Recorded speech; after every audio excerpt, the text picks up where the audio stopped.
Bonjour à tous, Tania du 2 Iyar Shana Pshuta. Nous commençons ici le 44e chapitre du Tanya. Le Morazaken expliquait dans le chapitre précédent la différence entre Avarabba, Vatolam, différents amours pour Dieu. Et que il faut d'abord avoir la crainte pour avoir le vrai amour. Bien qu'à certains niveaux, l'amour peut venir avant la crainte. Le Morazaken continue sur ce principe de l'amour pour Dieu. Perek Mem Dalet. Vine, voici, Kol Madrigat Avami Bet Madrigotel, où tous ces niveaux d'amour, de ces deux niveaux que nous avons donc mentionnés, qui sont Avarabba Vavatolam, le grand amour et l'amour éternel, Nechleket se divise, les Kama Prinot Madrigot Lenket, à plusieurs niveaux à l'infini. Kol Chad de Fum Shura Dile, chacun selon sa mesure, chacun selon son niveau. Kmo Shekato Bezor Kadosh, comme il est écrit dans le Zohar al-Pasuk sur le verset, Noda Bashearim Bala. Il est connu Bashearim dans les portes, c'est-à-dire dans les mesures. Bala son mari. C'est qui le mari? Daku Chabrichou, c'est Dieu. Dehui Tiada que lui connaît Vidabek. Et s'attache les kolchad à chacun. Les fumma de Mesher Belibevechule. Selon son shir, c'est-à-dire selon sa mesure qui est dans son cœur. Selon ce que chacun est en capacité de recevoir. Donc, Noda Bashearim Bala. Le Zohar explique, c'est-à-dire que Dieu connaît l'attachement de chacun, ce que chacun est capable et en ses capacités de faire selon son cœur. Donc, évidemment, comme les capacités de chacun, les sentiments de chacun sont extrêmement différents, de la même manière, l'amour pour Dieu, que ce soit Avarabba, Avat Olam, à différents niveaux. La reine, c'est pour cela, Nikrem, ils sont appelés Trilou Chimou. La crainte et l'amour anistarot, l'Hachem Elokim, qui sont cachés pour Hachem notre Dieu. Et Torah mitzvot, et la Torah et la mitzvah. Hey, nanik lotanu lvanenu la sotru. C'est ce qui nous est dévoilé. L'amour et la crainte, on ne sait pas à quel niveau. Mais par contre, la Torah et la mitzvah, ça on connaît, on sait ce qu'il faut faire. Ki Torah achat mishpat echad lekulanu, car on a une Torah et un jugement, c'est-à-dire une mitzvah, la manière de faire, d'accomplir. Bekiyum, kol la Torah mitzvot, beprinat maaseh, afin d'accomplir toute la Torah et tous les commandements, l'action réelle, concrète. Hashem ken, ce qui n'est pas le cas, bitrilu chimu. La crainte et l'amour, shehem lefi adat et Hashem shebemor velev kanal. Ça selon la connaissance de Dieu, qui est dans le cerveau, qui est dans le cœur, comme nous l'avons parlé précédemment. Donc, puisque c'est lié à chacun, donc ça c'est hanistarot, c'est caché, c'est voilé. Par contre, l'accomplissement de la Torah et la mitzvah, ça c'est lié à chacun, et ça c'est dévoilé. Seulement. Achat hi hava klula. Il y a un amour qui inclut Mikol Prinot ou Madrigot, de tous ces niveaux différents. Hava Rabba Vavatolam, le grand amour, l'amour éternel. Vishava Lechol Nefesh Misraël, qui est égal à chacun. Yerusha Lanu Mavotenu, et qui est en héritage de notre Père. C'est-à-dire, même si nous avons longuement expliqué qu'Avarabba, Avatolam, c'est deux amours complètement différents pour Dieu. Avarabba, c'est ce grand amour qui est à nous, le plaisir d'être attaché à Dieu. Avatolam, celui qui veut, qui travaille pour s'approcher de Dieu.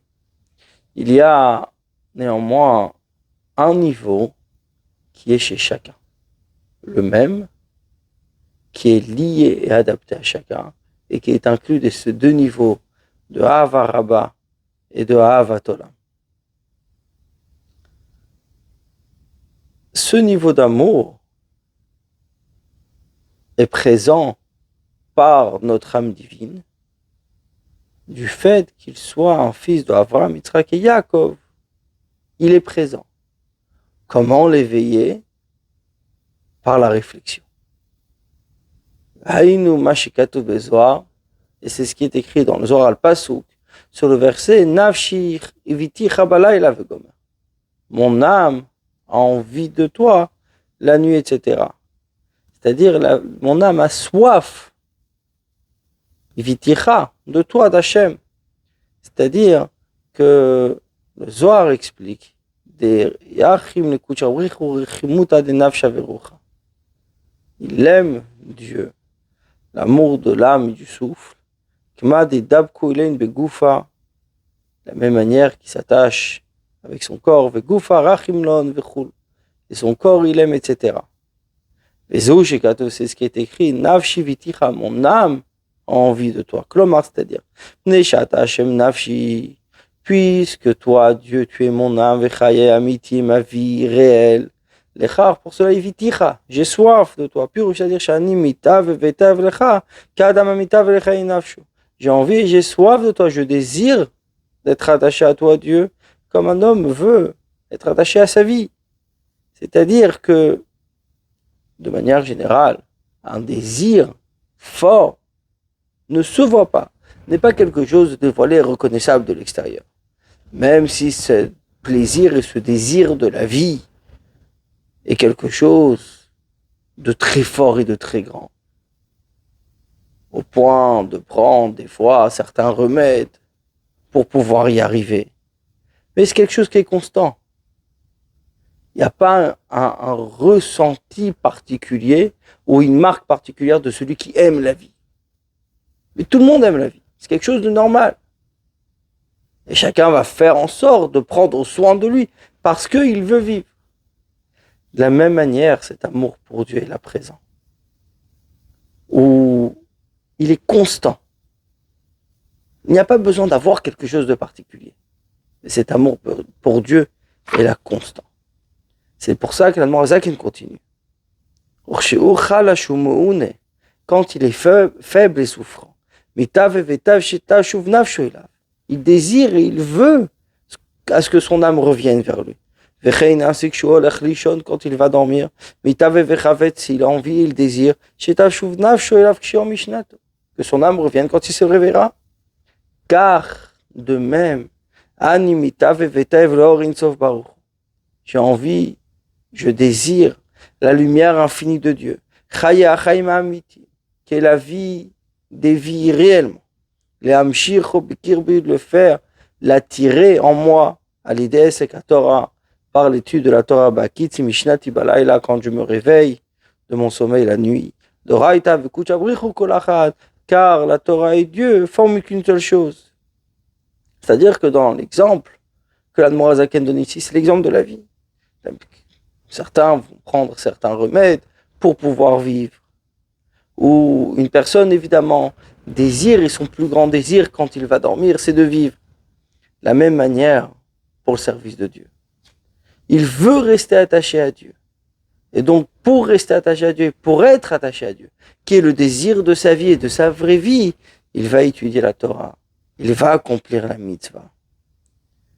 Et il a tellement soif de vivre sa vraie vie, c'est-à-dire son attachement à Dieu, il n'attend pas au matin. La nuit, il se réveille pour étudier la Torah. Car Dieu et la Torah forment qu'une seule chose. Et en étudiant la Torah, il fait descendre Dieu à l'intérieur de lui. Comme le Zohar a écrit Sham là-bas, que l'homme veut de cet amour pour Dieu, les mikam bechol laila, se lever toutes les nuits, nishtad la bepulcha, mais de s'adonner au service de Dieu, atzafra jusqu'au matin, etc. C'est là nafshi viticha. On a amené le verset, mon âme a un désir de toi la nuit. Tant que on désire vivre, on désire cet amour pour Dieu. Et cet amour-là, précisément, est inclus des deux niveaux, Avaraba et Avatolam. Car la nature de l'âme, ce n'est pas intellectuel. C'est vital pour l'âme. C'est un ressenti qui est dans l'âme. Et l'âme sait que Dieu est sa vraie vie. Et que son attachement à Dieu est sa vraie vie. Donc, ce n'est pas les forces intellectuelles qui créent cet amour, mais c'est l'âme en elle-même qui a cet amour en elle. C'est la divinité qui est en nous, qui est en chacun de nous, ce qui est le Nefesh Elokit, notre âme divine. C'est la raison pour laquelle cela ressemble au Havaraba, le grand amour, celui des tzadikim, ce qu'on a appelé l'Ava Betanugim, l'amour par plaisir, le plaisir d'être attaché à Dieu, puisqu'il est en nous et ancré.